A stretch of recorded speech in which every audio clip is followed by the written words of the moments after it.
Ջոն Բիվեր Բարի թե Աստված Գլուխ 8-րդ Ընկերություն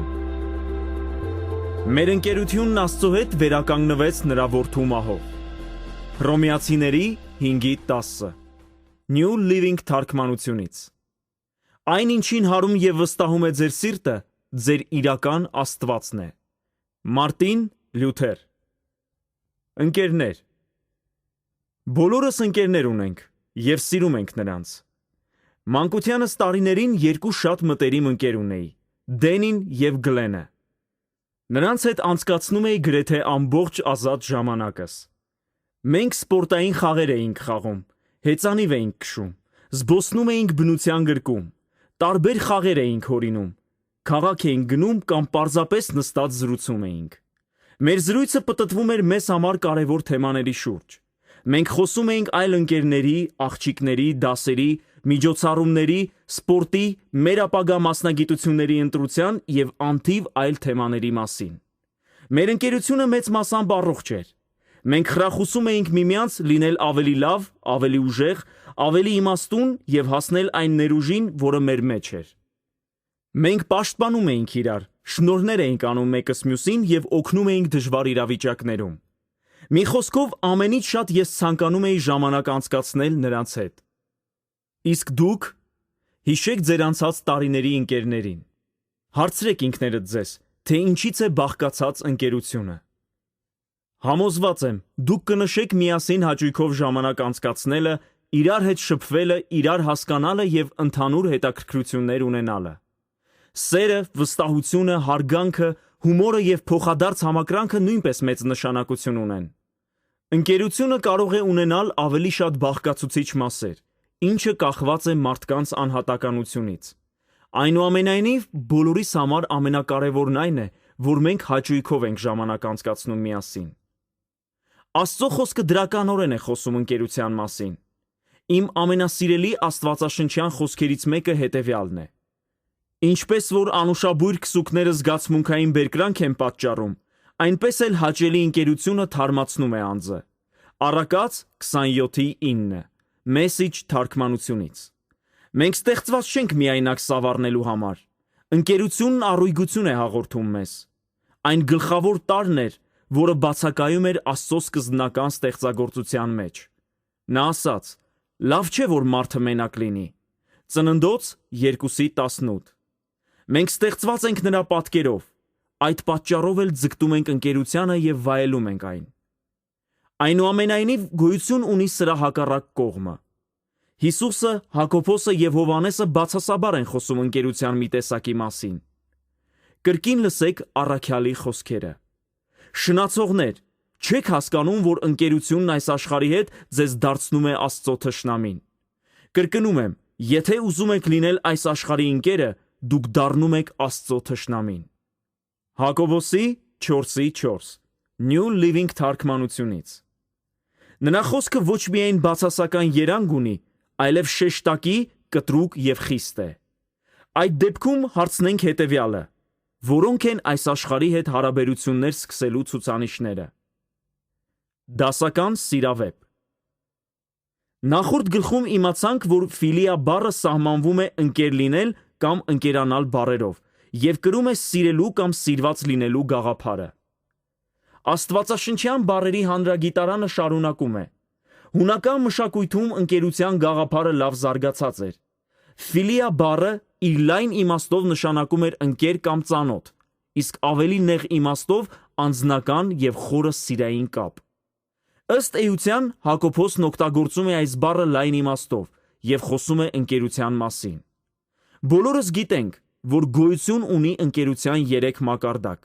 և այն, ինչի մասին խոսում է Հակոբոսը, ընդգրկում է 3-ն էլ Հետևաբար ընկերության բոլոր տեսակները անմիջականորեն կապված են անհավատարմության հետ Աստծո դեմ շնություն գործելը շատ չի տարբերվում ամուսնացած տղամարդու դավաճանության բնորոշ սցենարից Այնպես որ դիտարկենք այն քայլերը, որոնք տանում են սովորական սիրավեպի Որպես կանոն ամուսինը և նրա սիրուհին չեն հայտնվում անկողնում իրենց առաջին հանդիպման ժամանակ Կա սիրահետման ընթացք, որը կարող է լինել միտումնավոր կամ ոչ միտումնավոր Ամեն ինչ սկսվում է պարզապես հանդիպելուց և միմյանց հետ ծանոթանալուց։ Նրանց հանդիպումը կարող է տեղի ունենալ սոցիալական ցանցերի միջոցով կամ սովորական պայմաններում։ Կայծը բռնկվում է ծանոթության պահին։ Հաճախ տղամարդու հետաքրքրության պատճառը մտերմության պակասն է իր կնոջ հետ։ Ավելի հազվադեպ նա պարզապես ձգտում է նոր հարաբերությունների։ Սկզբնական շրջանում նրանց շփումն անվնաս է թվում, բայց ամեն հանդիպման ժամանակ նրանց հետաքրքրությունը միմյանց նկատմամբ ավելանում է։ Ի վերջո նրանք փոխանակում են բջջային հեռախոսահամարները և էլեկտրոնային հասցեները։ Հրապուրանքը նրանց միջև շարունակում է ավելանալ, երբ նրանք շփվում են միմյանց ուղարկելով տեքստային հաղորդագրություններ, էլեկտրոնային նամակներ, հեռախոսազանգեր կամ ուղղակի պատահաբար հանդիպելով։ Նրանց հաղորդակցման մակարդակը ավելի է խորանում։ Նրանք բուռն կերպով ցանկանում են իրար, բայց նրանցից ոչ մեկը չի խոստովանում դա։ Նրանք ներքին թրթիռ են զգում իրենց փոխհարաբերությունները զարգացնելիս, և այս անխոս հրապուրանքը էլ ավելի հագեցած է դարձնում այդ ընթացքը։ Այս փուլում նրանք արդեն իսկ անցել են ընկերության թույլատրելի սահմանները։ Ի վերջո նրանք ծրագրում են ևս մեկ քայլ անել, միասին սուրճ խմել, ճաշել կամ հանդիպել որևէ մեկուսի վայրում։ Սովորաբար այս ժամանակ է, որ նրանց զգացմունքները միմյանց հանդեպ սկսում են արտահայտվել։ Նա արդեն շարունակ մտածում է այդ կնոջ մասին և նրա հետ լինելու տենչանք է զգում։ Նա երևակայում ու ծրագրում է, թե ինչպես կարող են հանդիպել, որ իր կինը և ընկերները չիմանան։ Նրա սիրտն այլևս չի ձգտում իր կնոջը, այլ մյուս կնոջը։ Երբ նա իր կնոջ հետ է, կարծես այլ վայրում լինի, որովհետև նրա միտքը և երևակայությունը իր սիրուհու հետ են։ Միայն ժամանակի հարց է, թե երբ նրանք անկողնում կհայտնվեն։ Ինչպես սկսվեց ամեն ինչ։ Ամեն ինչ սկիզբ առավ ծանոթության փուլում ոչ պատշաճ մտքերից և զրույցներից։ Որ պահին դա շնություն դարձավ։ Կարելի է ասել այն պահին, երբ նրանք փոխանցեցին իրենց տվյալները, թե երբ նրանք գաղտնի հանդիպեցին, թե երբ նա առաջին անգամ հպվեց այդ կնոջը, միգուցե նրանց առաջին համբույրի ժամանակ, թե դա տեղի ունեցավ, երբ նրանք մերկացան և սեռական կապի մեջ մտան։ Իրականում դա տեղի ունեցավ այս ամենից առաջ։ Հիսուսը լույս է սփռում այս հարցի վրա, պնդելով. բայց մի մտածեք, որ դուք պահպանեցիք ձեր առաքինությունը, պարզապես անկողին չմտնելով։ Ձեր սիրտը կարող է ապականվել կրքով նույնիսկ ավելի արագ, քան ձեր մարմինը։ Մատթեոսի 5:28 Մեսիջ թարգմանությունից։ Սիրտը այն է, որտեղ մենք ապրում ենք։ Արտաքուստ արվող գործերը պարզապես հետևում են մեր սրտի վիճակին։ Շնությունը սկիզբ առավ, երբ այդ տղամարդու զգացմունքները ուղղվեցին դեպի այդ կինը, այսինքն ծանոթության փուլի ինչ-որ հատվածում։ Ընկերություն այս աշխարհի հետ։ Այս աշխարհը հրապուրում է մեզ, հեռացնելով մեր առաջին սիրուց նմանատիպ կերպով։ Այն սկսում է հետաքրքրություն առաջացնել մեր մեջ։ Այն կարող է հրավեր ուղղել մեզ հումորի, հաճույքի, հարմարավետության, ոգեշնչման, գաղտնի սիրային հարաբերության կամ հաջողության տեսքով։ Մի խոսքով, ցանկացած բանով, ինչը կարող է գրավիչ լինել մեզ համար։ Ինչպես վերևում բերված օրինակում, ծանոթության փուլը կարող է տեղի ունենալ ինտերնետային կայքերի, հեռուստատեսության կամ անձնական հանդիպման միջոցով։ Հաճախ սա տեղի է ունենում, քանի որ մենք բավականաչափ մտերիմ չենք Աստծո հետ։ Մենք կորցրել ենք նրա ընկերության թրթիռը մեզանում։ Մեր շփման ժամանակը նրա հետ չոր և ձանձրալի է, և ընկերական շփման կարիքն այլ տեղեր է տանում մեզ։ Այս աշխարհի հրապուրանքը աճում է զուգահեռ այն ժամանակին, որը տրամադրում ենք դրան։ Շատ չանցած մեր մտքերը և զգացմունքները տարվում են այս աշխարհով։ Եթե ուսումնասիրենք Պողոսի խոսքերը, ուղղված երկու տարբեր եկեղեցիների, և ուշադրություն դարձնենք նրա զգուշացումներին, մենք պաշտպանված կլինենք այս աշխարհի հետ շնությունից։ Արդ եթե Քրիստոսի հետ հարություն առաք, ապա խնդրեք վերինները, որտեղ Քրիստոսն է նստում, Աստծո աջ կողմը։ Վերինները մտածեք, ոչ թե երկրի վրայինները։ Կողոսացիների 3:1-2 Դուք ուշադրությամբ կարդացիք այս հատվածը։ Եթե ոչ, կրկին կարդացեք այս խոսքերը և հատկապես ուշադրություն դարձրեք խնդրել կամ փնտրել և մտածել բառերին։ Մենք մտածում ենք այն բաների մասին, որոնք խնդրում կամ փնտրում ենք։ Մինչ շարունակելը ուշադրությամբ կարդանք Պողոսի խոսքերը, ուղղված հռոմեացիներին։ Կրկին ուշադրություն դարձրեք մտածել բառին։ Որովհետև մարմնավոր լինողները մարմնի բաներն են մտածում, իսկ հոգևոր լինողները հոգու բաները։ Որովհետև մարմնի խորհուրդը մահ է, և հոգու խորհուրդը կյանք և խաղաղություն։ Որովհետև մարմնի խորհուրդը Աստծո դեմ թշնամություն է։ Հռոմեացիների 8:5-7։ Ուշագրավ է, որ այս խոսքում օգտագործվում է թշնամություն բառը, նույն հունարեն բառը, որը Հակոբոսի 4:4-ում է, էխտրան։ Սթրոնգի բառարանը սահմանում է այն որպես թշնամանք, ընդդիմության պատճառ։ Պողոսը ևս մեկ անգամ խոսք է ուղղում այն հավատացյալին, ով կապ է հաստատում աշխարհի հետ։ Այն, որ ես շնություն չեմ գործում Լիզայի նկատմամբ, միայն նրա սիրո պատճառով չէ։ Ես նույնպես չեմ ցանկանում կրել նրա բարկությունը։ Եթե անեի դա, ես կդառնայի նրա թշնամության առարկան։ Ես չեմ ցանկանում, որ իմ սիրելի անձնավորությունը թշնամաբար տրամադրվի իմ հանդեպ, բարկանա ինձ վրա և հիասթափվի ինձնից։ Այնուամենայնիվ դա ոչինչ է համեմատած այն բանի հետ, ինչը նկատի ունեն Պողոսն ու Հակոբոսը։ Որովհետև ոչ մի ողջամիտ քրիստոնյա չի ցանկանա կրել Աստծո թշնամությունը։ Հիշեք, որ Հակոբոսը և Պողոսը ուղղում էին իրենց խոսքը հավատացյալներին։ Հովնանը կրեց Աստծո թշնամությունը և հայտնվեց մեծ ձկան փսխածի մեջ։ Սամսոնը կրեց այն և հայտնվեց ստրկության մեջ, ինչպես նաև կորցրեց տեսողությունը։ Հեղին կրեց այն և մահացավ նույն օրը, երբ իր որդիների կյանքը երկրի վրա ավարտվեց։ Կան այլ օրինակներ՝ Սավուղը, Բաղաամը, Հովաբը, Աղեքսանդրոս Դարբինը և շատ այլ մարդիկ։ Աստծուն բարկացնելը վատ գաղափար է։ Եթե ցանկանում եք ավելի շատ օրինակներ, կարող եք բացել Նոր Կտակարանը և կարդալ Հիսուսի խոսքերը Հայտնություն գրքի եկեղեցիներին։ Հիսուսը սպառնաց այդ եկեղեցիներից մեկին, որը փողզիջման էր գնացել իր հետ շփման բնագավառում, հեռացնել նրանց ճրագակալը, նրանց լույսը։ Այդ մասին կարող ես կարդալ Հայտնություն 2:5-ում։ Մեկ այլ եկեղեցու նախապես զգուշացվեց, որ Աստված կպատերազմի նրանց հետ։ Կարող ես կարդալ Հայտնություն 2:16-ում։ Աստված մեկ այլ եկեղեցու սպառնաց հիվանդության մահճով և մեծ պատուհասով։ Կարող ես կարդալ Հայտնություն 2:22-ում։ Մյուսը զգուշացում ստացավ, որ Աստված կգա նրանց վրա գողի պես։ Սա գրված է Հայտնություն 3:3-ում։ Նա ասաց ևս մեկ եկեղեցու, որ կփսխի նրանց իր բերանից։ Գրված է Հայտնություն 3:16-ում։ Այնպես որ հազիվ թե ցանկանանք բախվել Աստծո թշնամությանը։ Հռոմեացիների 8:5 խոսքում ուշադրություն դարձրեք մտածում եմ անգլերենում ուղղում են իրենց միտքը արտահայտությանը։ Դիտարկենք մի օրինակով, թե ինչ է նշանակում ուղղել միտքն ինչ-որ բանի վրա։ Պատկերացրեք, որ ձմեռ է, և ձեր տան ջերմակարգավորիչը կարգավորված է 21 աստիճանի վրա։ Դրսում ջերմաստիճանը -20 է։ Ձեր ընտանիքի անդամներից մեկը շտապելով տնից դուրս է գալիս և լավ չի փակում դուռը։ Նա նստում է մեքենան և գնում է, բայց մի քանի րոպե անց քամին լայն բացում է դուռը։ Դուք տան մյուս մասում եք և կարճ ժամանակ անց զգում եք, որ ջերմաստիճանը շատ է նվազել։ Դուք սկսում եք փնտրել դրա պատճառը և տեսնում եք, որ տան դրսի դուռը լայն բաց է, և տանը սառը օդ է լցվել։ Անմիջապես փակում եք դուռը, բայց ձեր տան ջերմաստիճանն արդեն 15 է։ Եվ ինչ է տեղի ունենում այդ պահին։ Հենց որ ջերմաստիճանը նվազում է, ջերմակարգավորիչը միանալու ազդանշան է ուղարկում տաքացուցիչին և այն աշխատում է, մինչև որ տան կարգավորված ջերմաստիճանը վերականգնվում է։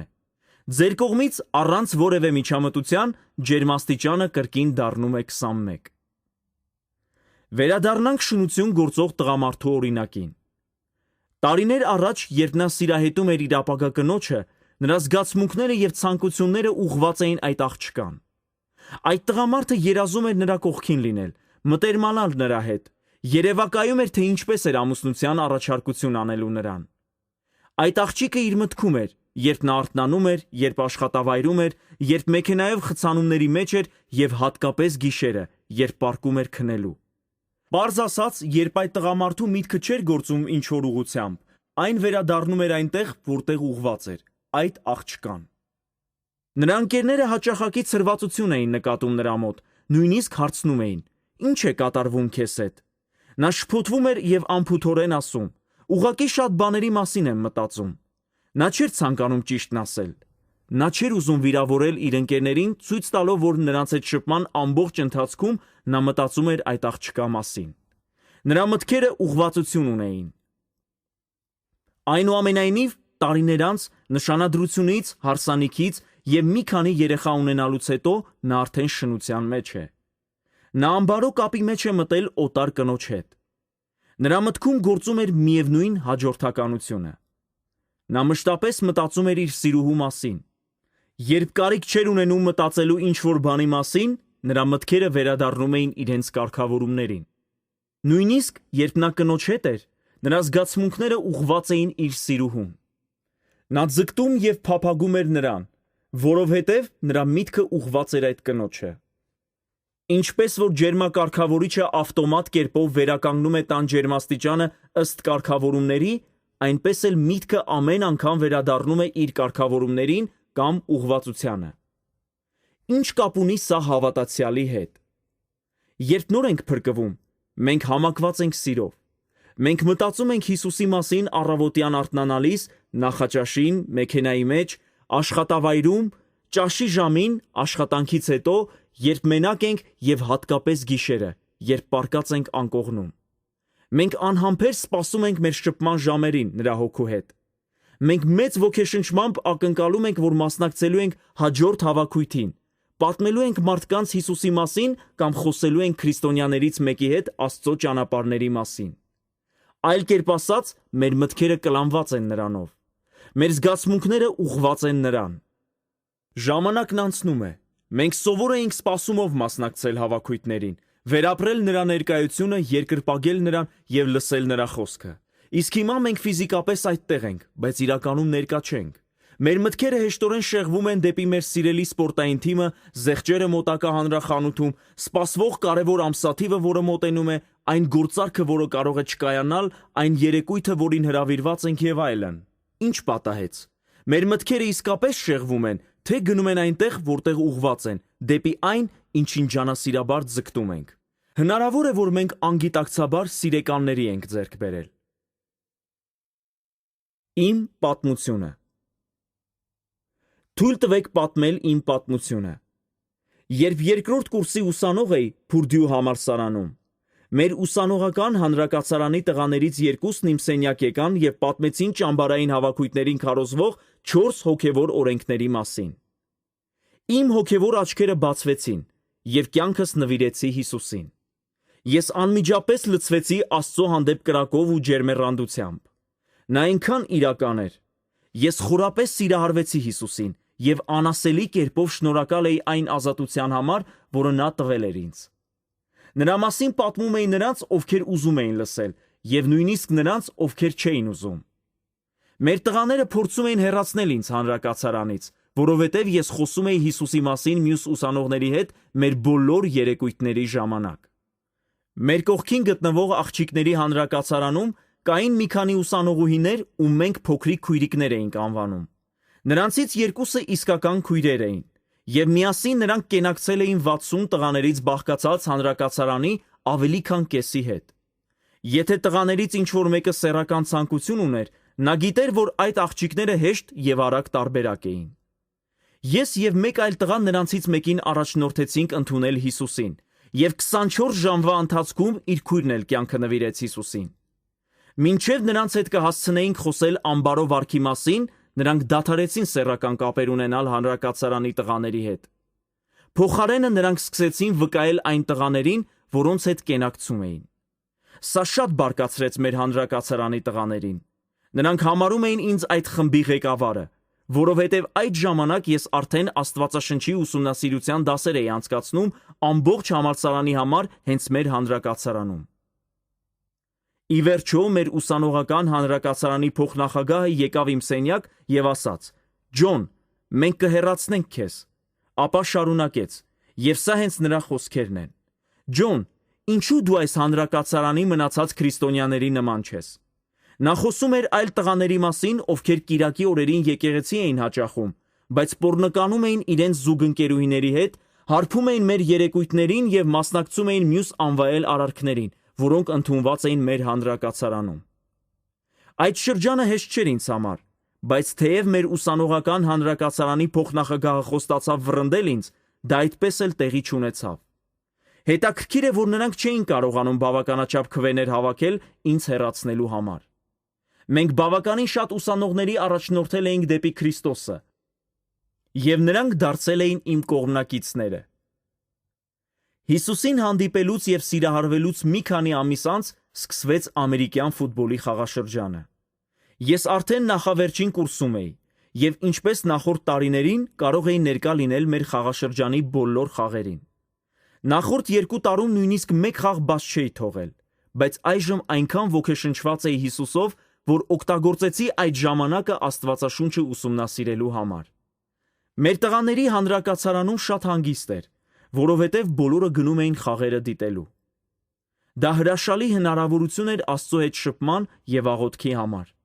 Ոչ ոք չէր ասել ինձ, դու չպետք է ամերիկյան ֆուտբոլի խաղերի գնաս, և իմ մտքով նույնիսկ չէր անցնում, որ խաղերի գնալը սխալ է։ Հաջորդ տարի ես ներկա էի շատ խաղերի։ Այդ տարի չգնացի խաղերը դիտելու, քանի որ ինձ համար դա Աստծո հետ լինելու հնարավորություն էր։ Ես ջերմեռանդորեն ցանկանում էի ճանաչել նրան։ Իմ միտքը ուղղված էր դեպի վերինները։ Երբ ավարտեցի համալսարանը, մեր հանրակացարանի տղաներից շատերը, ինչպես նաև բազմաթիվ այլ ուսանողներ, արդեն ճանաչում էին Տիրոջը։ Նրանց թվում էր Լիզան, իմ ապագա կինը, ով այդ ժամանակ համարվում էր համալսարանի ամենավատահամբավ աղջիկներից մեկը։ Իմ ջերմեռանդ սերը Հիսուսի հանդեպ վարակիչ էր, այնպես որ մարդիկ կամ սիրում էին, կամ ատում էին ինձ։ Չկար միջին վերաբերմունք։ Եթե դուք հանդիպեիք Ջոն Բիվերին, շատ շուտով կիմանայիք, թե որտեղ էին ուղղված նրա սիրտն ու միտքը,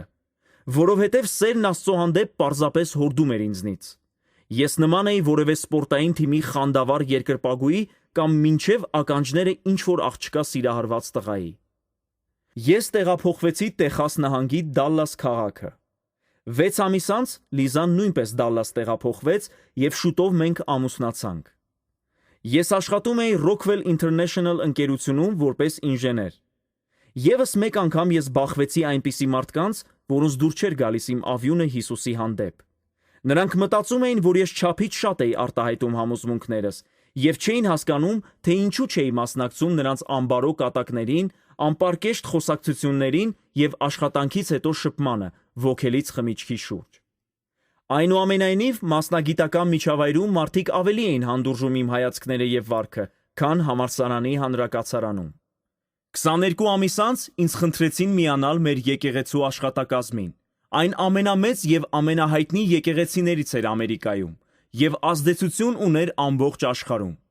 Եկեղեցու աշխատակազմը բաղկացած էր ավելի քան 400 մարդուց, ովքեր զբաղված էին բազմաթիվ ծառայություններով։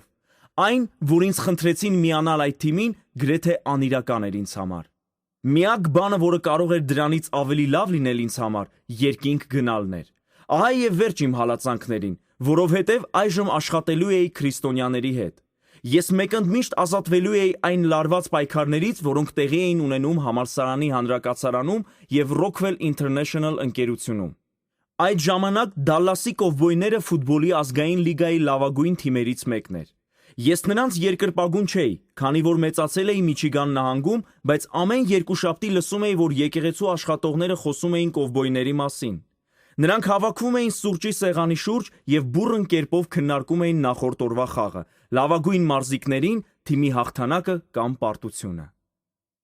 Ելնելով հետաքրքրությունից, ես սկսեցի դիտել կովբոյներին հեռուստացույցով։ Ամեն ինչ սկսվեց 1 կամ 2 խաղակես դիտելուց։ Կովբոյները ինձ դուր եկան, քանի որ նրանց խաղը շատ տպավորիչ էր։ Իմ դիտումները ունեին ևս մեկ առավելություն։ Այժմ ես կարող էի լուրջ կեցվածք ընդունել և քննարկել խաղերը եկեղեցու գրասենյակի այլ աշխատողների հետ։ Սկզբում ամեն ինչ անմեղ ու անվնաս էր թվում։ Բայց որոշ ժամանակ անց իմ հետաքրքրությունը կովբոյների հանդեպ ավելացավ, և ես սկսեցի ամբողջությամբ դիտել խաղերը։ Ոգևորությամբ խոսում էի հեռուստացույցի հետ, գովում խաղացողներին, իսկ երբեմն բղավում նրանց վրա։ Ի վերջո ամեն ինչ այն աստիճան լուրջ դարձավ, որ ես բաց չէի թողնում ոչ մի խաղ եւ ոչ էլ որևէ հատված խաղերից։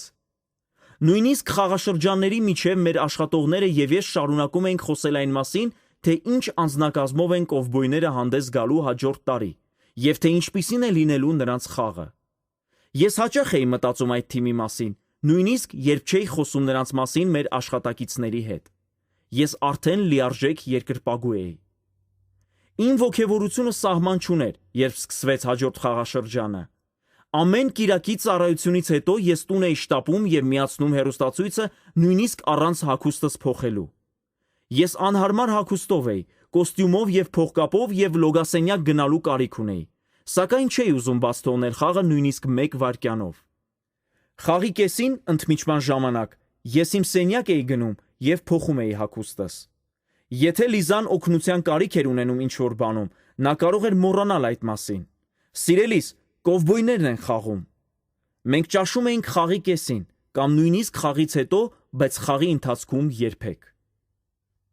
Ես արդեն գիտեի կովբոյների բոլոր վիճակագրական տվյալները։ Ուշադրությամբ ուսումնասիրում էի դրանք եւ շարունակ մտածում, թե ինչպես կովբոյները կարող էին ավելի լավ խաղալ։ Ես արդեն վարում էի բոլոր խոսակցությունները խաղերի մասին աշխատավայրում։ Ես պարծենում էի մարզիկների ցուցաբերած խաղով։ Այս խոսակցությունները տեղի չէին ունենում միայն երկուշաբթի օրը, այլ ամբողջ շաբաթվա ընթացքում։ Եկեղեցում կային մարդիկ, ովքեր անվճար տոմսեր ունեին, եւ ես մեծ պատրաստակամությամբ ընդունում էի խաղերի գնալու բոլոր հրավերները։ Եկեք անցնենք հաջորդ խաղաշրջանին, 1 տարի անց։ Խաղերը սկսվելուց կարճ ժամանակ առաջ ես մի աղոթք արեցի, որը իմ կարծիքով շատ պարզ եւ անկարևոր էր։ Չէի պատկերացնում, որ այն փոխելու էր կյանքս։ Իմ աղոթքն այսպիսին էր. Տեր, խնդրում եմ մաքրիր իմ սիրտը։ Ես ուզում եմ լինել սուրբ եւ առանձնացված քեզ համար։ Այնպես որ եթե իմ սրտում կա այնպիսի բան, ինչը հաճելի չէ քեզ, բացահայտիր եւ հեռացրու։ Ես չէի պատկերացնում, թե ինչ խորություն ուներ այս աղոթքը եւ թե ինչ այն կբացահայտեր ինձանում։ Այդ տարվա խաղաշրջանը մոտենում էր ավարտին։ Եզրափակիչ խաղերին շատ քիչ ժամանակ էր մնացել։ Ես դիտում էի որոշիչ խաղերից մեկը՝ կովբոյներն ընդդեմ Ֆիլադելֆիայի արծիվների։ Հաղթողը մասնակցելու էր եզրափակիչ խաղերին, իսկ պարտվողը դուրս էր մնալու։ Ես քարացել էի հեռուստացույցի առջև։ Նույնիսկ նստած չէի բազմոցին, այլ կանգնած էի։ Խաղը շատ լարված էր նստելու համար։ Վերջին խաղակեսն էր, եւ խաղի ավարտին ընդամենը 8 րոպե էր մնացել։ Կովբոյները պարտվում էին 4 միավորով, երբ թիմն առաջ շարժվեց նրանց հանրահայտ հարձակվողի առաջնորդությամբ։ Ես ետ ու առաջ էի քայլում հարձակումների միջև եւ զայրույթից բղավում էի, երբ խաղը վատ էր ընթանում։ Եվ ի սրտե ուրախանում էի, երբ լավ ընթացք էր ունենում։ Խաղի անորոշ ավարտը մի տեսակ աշխուժություն էր առաջացնում։ Հանկարծ, առանց որևէ նախազգուշացման, Աստծո հոգին աղոթքի դրդեց ինձ։ Նրա անսպասելի ներքին մղումը լիովին համակեց ինձ։ Աղոթիր, աղոթիր, աղոթիր։ Դա բեռ էր, ուժգին եւ ծանր զգացում սրտիս խորքում։ Ես գիտեի, որ այդպիսի մղում առաջանում է, երբ Աստծո հոգին ցանկանում է, որ առանձնանամ եւ աղոթեմ։ Լիզան հեռու էր այդ սենյակից, այնպես որ ես բարձրաձայն ասացի. Տեր, խաղի ավարտին ընդամենը 8 րոպե է մնացել։ Ես կաղոթեմ, երբ այն ավարտվի։ Չնայած դրան, մղումը չդադարեց եւ չթուլացավ։ Անցավ մի քանի րոպե։ Դեռ ցանկանալով թեթևություն ստանալ, ես բացականչեցի. Տեր, ես 5 ժամ կաղոթեմ, երբ խաղն ավարտվի։ Ընդամենը 6 րոպե է մնացել։ Գնդակը կովբոյների մոտ էր։ Ես գիտեի, որ նրանք հաղթելու էին այդ կարևոր խաղը, բայց եւ այնպես աղոթքի մղումը չէր թուլանում, այն ավելի էր ուժ գնանում։ Ես հուսահատության զգացում ունեցա։ Չէի ուզում թողնել խաղը եւ բարձրաձայն ասացի. Տեր, ես կաղոթեմ մինչեւ օրվա վերջը, նույնիսկ ամբողջ գիշեր, եթե ցանկանում ես։ Ես մինչեւ վերջ դիտեցի խաղը։ Կովբոյները հաղթեցին։ Դահլիճը պարզապես պայթում էր խանդավառությունից։ Ես միացա մարդկանց ուրախությանը։ Այնուամենայնիվ խոստում էի տվել Աստծուն։ Ես անմիջապես անջատեցի հեռուստացույցը եւ բարձրացա երկրորդ հարկ իմ աշխատասենյակը։ Փակեցի դուռը եւ ծնկի եկա գորգի վրա, աղոթելու համար։ Բայց աղոթքի մղումն այլևս չկար։ Այլևս աղոթքի բեռ չկար։ Նույնիսկ թեթև զգացում չկար։ Ես ոչինչ չէի զգում։ Փորձեցի բորբոքել այդ զգացումը։ Ես փորձեցի աղոթել, բայց իմ խոսքերը չոր ու միապաղաղ էին։ Շատ ժամանակ չպահանջվեց, մինչև որ հասկացա, թե ինչ տեղի ունեցավ։ Ես գերադասեցի կովբոյների խաղը Աստծո խնդրանքից։ Ես խոնարհվեցի, դիպցնելով երեսս գորգին եւ հառաչեցի. Աստված, եթե ինչ-որ մեկը հարցներ ինձ, ով է ավելի կարևոր քո կյանքում, Աստված թե Դալլասի կովբոյները, ես անվարան կպատասխանեի. Իհարկե Աստված։ Բայց հենց նոր ես ցույց տվեցի, թե ով է ավելի կարևոր։ Դու ունեիր իմ կարիքը, իսկ ես գերադասեցի խաղը, ոչ թե քեզ։ Խնդրում եմ, ներիր ինձ։ Ես անմիջապես լսեցի սրտումս. Որդիս, ես չեմ ցանկանում 5 ժամանոց աղոթքի զոհաբերություն։ Ես ցանկանում եմ հնազանդություն։ Բաժանված հավատարմություն։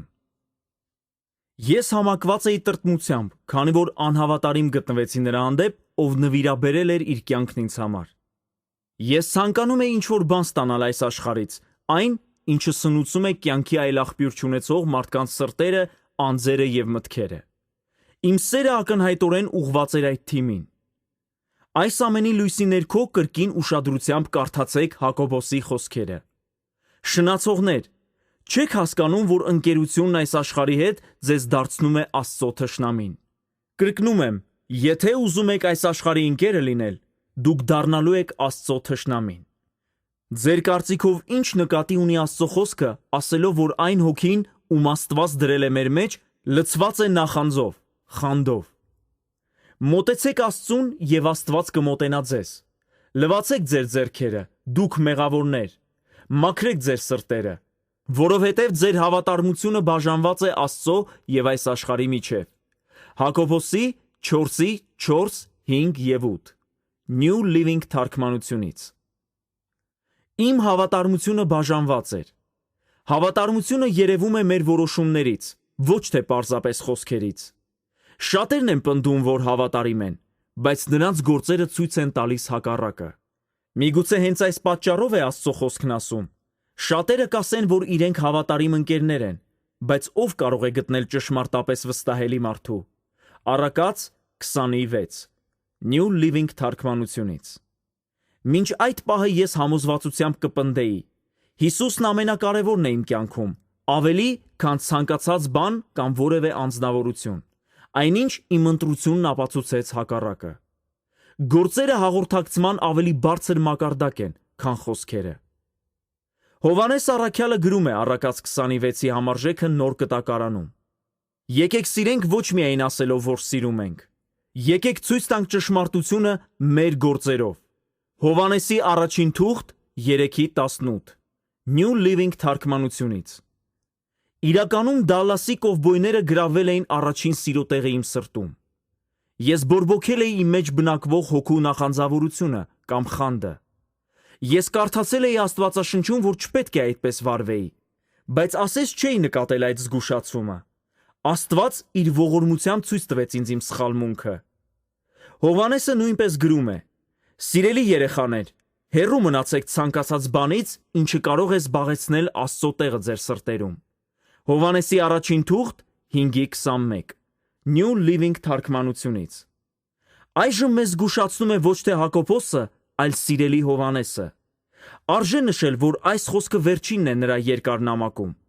Այդ օրերին առաքյալները չէին կարող զանգահարել, տեքստային հաղորդագրություններ գրել, երկտողեր տեղադրել Facebook-ում կամ մեկ օրում նամակներ ուղարկել իրենց սիրելիներին։ Նամակը հազվագյուտ մի բան էր, եւ այնտեղ հասցնելու համար մեծ ջանք էր պահանջվում։ Այնպես որ եթե դուք Սուրբ Հոգուց ոգեշնչված նամակ գրեիք, նա ամենայն հավանականությամբ կթողներ ամենակարևոր տեղեկությունը վերջում։ Միանալով Հակոբոսին եւ Հովհաննեսին, Պողոսը նույնպես զգուշացնում է, որ թույլ չտանք այս աշխարհին զբաղեցնել Հիսուսի տեղը մեր սրտում։ Նա ասում է. Դուք չեք կարող ապրել երկու ձևով էլ, խնջույքի լինել Տիրոջ հետ մեկ օր եւ քարշ գալ դևերի հետ մյուս օրը։ Ավելին, Տերը չի հանդուրժի դա։ Նա ցանկանում է մեզ, ամենը կամ ոչինչ։ Կարծում եք դուք կարող եք ազատվել ավելի քչով։ Մի կողմից դուք կարող եք ասել. ամեն բան թույլատրելի է։ Աստծո անսահման առատության եւ շնորհքի շնորհիվ մենք ստիպված չենք մանրակրկիտ ձևով դիտարկել ու ծանրութեթև անել ամեն մի գործողություն, տեսնելու համար, թե արդյոք այն ընդունված եւ պատշաճ է համարվում։ Բայց իմաստը պարզապես մի կերպ ապրելը չէ։ Մենք ուզում ենք լավ ապրել։ Կորինթացիների առաջին թուղթ 10:21-24 Մեսիջ թարգմանությունից։ Ես երկյուղած եմ այս խոսքերից։ Դրանք այնքան համապատասխան են մեր օրերին։ Ինձ նույնպես դուր է գալիս կարդալ Պողոսի խոսքերը New Living թարգմանությամբ։ Միթե մենք համարձակվում ենք բորբոքել Տիրոջ նախանձավորությունը կամ խանդը։ Կարծում եք մենք դրանից ուժեղ ենք։ Դուք ասում եք. ինձ ամեն ինչ կարելի է, բայց ամեն ինչ չէ, որ լավ է ձեզ համար։ Խոսք 22 եւ 23 New Living թարգմանությունից։ Կրկին, մենք տեսնում ենք, որ Աստված նախանձավոր է մեզ համար։ Այլևս ոչ մի ամերիկյան ֆուտբոլ։ Կարող է հարց առաջանալ. միթե ես չպետք է սպորտային միջոցառումներ դիտեմ։ Միթե չպետք է մասնակցություն ունենամ ցանկացած բանի մեջ, ինչը գործածում է այս աշխարհը։ Այդ դեպքում ինչպես կարող եմ ապրել եւ գործել այս աշխարհում։ Թույլ տվեք այսպես ձևակերպել պատասխանը։ Միթե այն, որ ես ամուսնացած տղամարդ եմ, նշանակում է, որ չպետք է շփվեմ որևէ կնոջ հետ, բացի իմ կնոջից։ Պատասխանն է ոչ։ Ես մշտապես շփվում եմ կանանց հետ։ Իմ թռիչքների ժամանակ ես նստում եմ կանանց կողքին։ Հենց հիմա ես այս տողերը տպում եմ ինքնաթիռի մեջ եւ իմ կողքին մի կին է նստած։ Ես աշխատում եմ կանանց հետ, շփվում եմ նրանց հետ շատ այլ վայրերում եւ տարբեր հանգամանքներում։ Լինելով ամուսնացած տղամարդ, ես փորձում եմ սիրալիր լինել կանանց հետ, հատկապես այն պատճառով, որ այսօր նրանցից շատերը անարդար վերաբերմունք են ստանում տղամարդկանցից։ Շատ հաճախ կանանց վերածել են մսի կտորի, տղամարդու կրքերը բավարարելու համար եւ չեն դիտարկել որպես հավասար տղամարդկանց։ Սա բարկություն է առաջացնում ինձանում, որովհետեւ ես գիտեմ, Աստված իր պատկերով է ստեղծել եւ տղամարդկանց եւ կանանց։ Նա տվել է Քրիստոսի միտքը եւ տղամարդկանց եւ կանանց, ովքեր ուխտի մեջ են իր հետ։ Նա չունի կողմնակալ վերաբերմունք եւ չի գերադասում տղամարդկանց կանանցից։ Ուրեմն ինչու մենք պետք է նման կողմնակալություն ցուցաբերենք նույնիսկ եկեղեցում։ Այնուամենայնիվ ես զգուշանում եմ, որ չբացեմ իմ սիրտը եւ զգացմունքները որևէ կնոջ, սիրային կամ ոչ պատշաճ կերպով։ Ես ուխտ ունեմ Լիզայի հետ։ Երբ ամուսնացա նրա հետ, ես հրաժեշտ տվեցի բոլոր կանանց այս մոլորակի վրա, նվիրելով իմ սերը միայն Լիզային։ Այնպես որ պետք է կանանց հետ հաղորդակցվելու պատշաճ ձև ունենամ։ Եկեք զուգահեռներ անցկացնենք մեր օրինակի եւ այս աշխարհի հետ ընկերություն անելու միջև։ Ինձ դեռ դուր է գալիս ամերիկյան ֆուտբոլ դիտելը, թեև ես հազիվ եմ դիմանում մինչև խաղի ավարտը։ Ինձանում այլևս չկա այն ուժգին ձգտումը, որն ունեի, երբ իմ սիրտն ուղղված էր կովբոյներին։ Այժմ ես ձգտում եմ կատարել Տիրոջ ցանկությունները, սեր եւ հոգատարություն ցուցաբերել իմ ընտանիքին, աշխատել մարդկանց օգնելու համար, աշխատել մեր ծառայության համար եւ հետեւել, որ իմ ուշադրությունը եւ զգացմունքները համակված լինեն Աստծո իմաստությամբ եւ խորհրդով։ Արդյոք եղել են այլ բաներ, որոնք սխալ դիրք են գրավել իմ կյանքում։ Ցավոք, այո։ Սուրբ Հոգին օգնում էր ինձ ճանաչել այդ բաները, քանի որ ես խնդրել էի նրան դրա համար։ Գոլֆը, սնունդը, ֆիլմերը եւ նույնիսկ ծառայողական գործունեությունը ընդամենը մի քանիսն են այն ամենից, ինչի վրա ես պետք է աշխատեի, եւ ինչից նույնիսկ պետք է հրաժարվեի որոշ ժամանակով, որպեսզի սրտիս դիրքը կրկին շտկվեր։ Երբ իմ սերը գոլֆի հանդեպ սխալ դիրք էր գրավել իմ ներսում, Սուրբ Հոգին դրդեց ինձ իմ գոլֆի մականների ամբողջ հավաքածուն նվիրել մի հովվի։ Ինչու Սուրբ Հոգին արեց դա։ Պարզ ասած, գոլֆը ճիշտ տեղում էր այդ հովվի կյանքում, բայց սխալ տեղում էր իմ կյանքում։ 1.5 տարի գոլֆ չխաղալուց հետո Տերը մի պրոֆեսիոնալ գոլֆ խաղացողի սրտում դրեց նվիրել ինձ իր գոլֆի պարագաների հավաքածուն, որը հազարավոր դոլարներ արժեր։ Այդ անձնավորությունը, ով աղոթքի մարդ էր, ասաց ինձ. «Ջոն, ես գիտեմ, որ պետք է անեմ սա»։ Մի քանի ամիս անց մի հովիվ, ով օգնեց սկսել ներկայումս ամենամեծ եկեղեցին աշխարհում, որը գտնվում է Հարավային Կորեայում, ասաց ինձ, որ Աստված իր սրտում դրել է, որպեսզի ինձ նվիրի մականների հավաքածու։ Ես իսկապես շփոթվեցի եւ հարցրի Տիրոջը. «Ինչ անեմ այս մականները»։ «Գոլֆ խաղա», լսեցի իմ սրտում։ Բայց 1.5 տարի առաջ դու պատվիրեցիր, որ նվիրեմ իմ բոլոր մականները։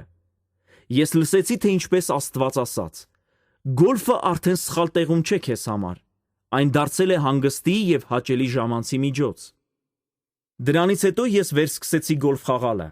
Աստված հրաշալի կերպով օգտագործեց այս խաղը, տալով ինձ հանգիստ և թարմություն, այն դարձնելով շփման հարթակ իմ որդիների, այլ եկեղեցական առաջնորդների և մեր ծառայության գործընկերների հետ։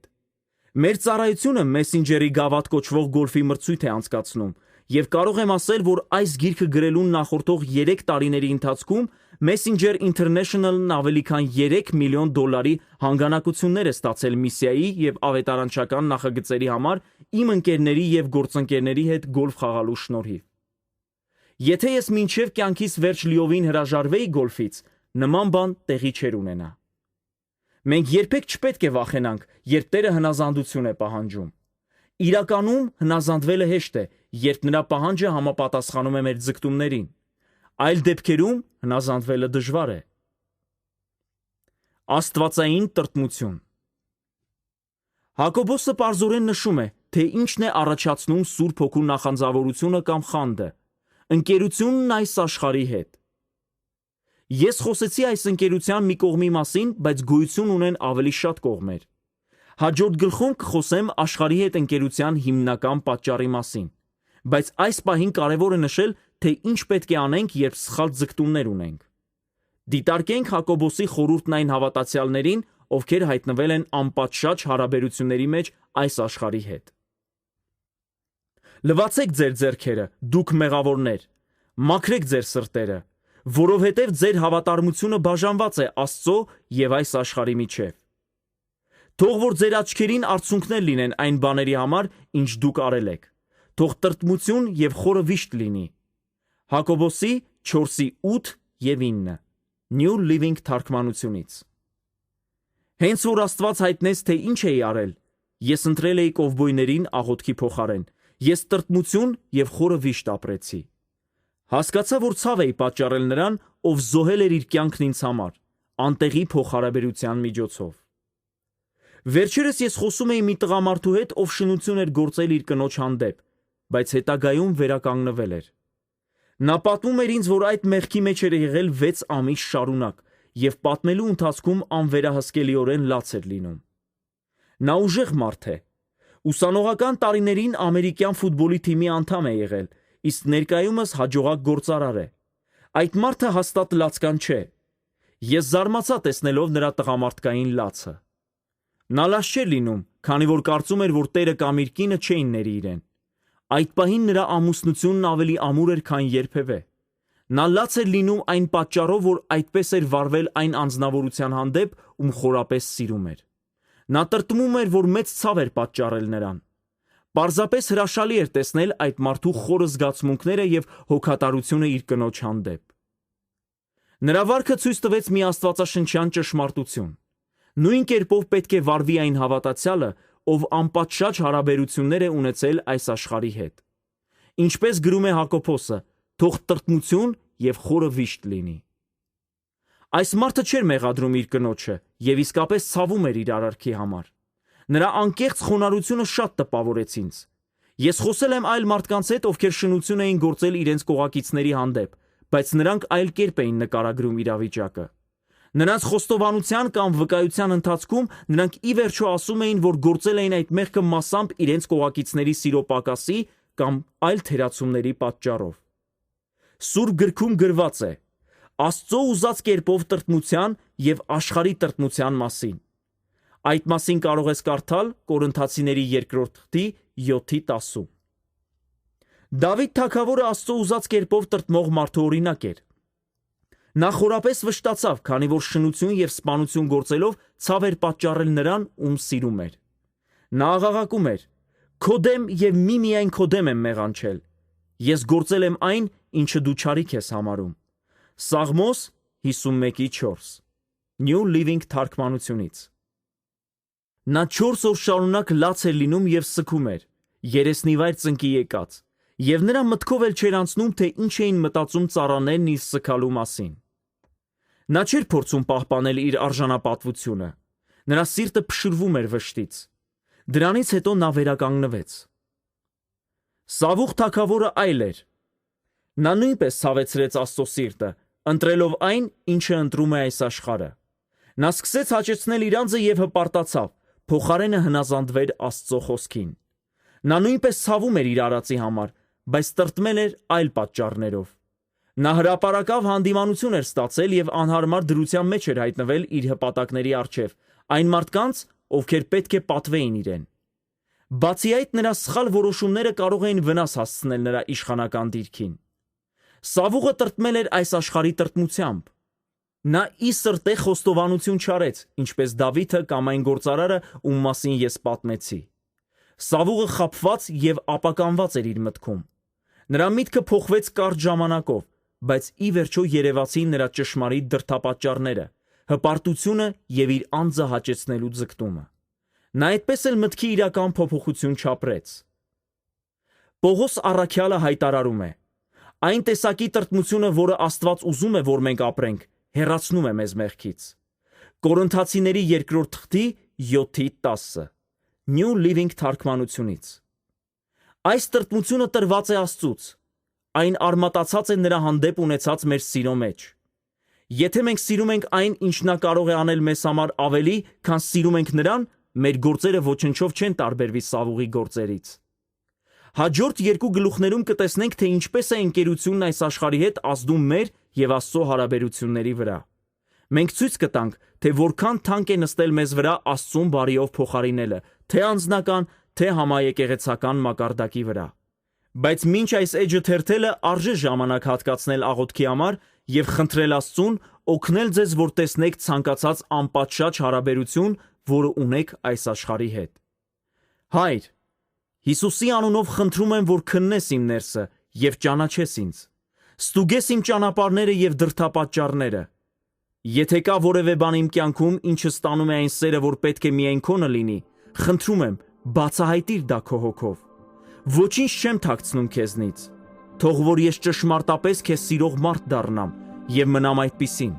Լինեմ այնպիսի մարդ, ով ուրացել է իր անձը Տեր Հիսուս Քրիստոսին հետևելու եւ ծառայելու համար։ Ես խնդրում եմ սա Հիսուսի անունով։ Ամեն։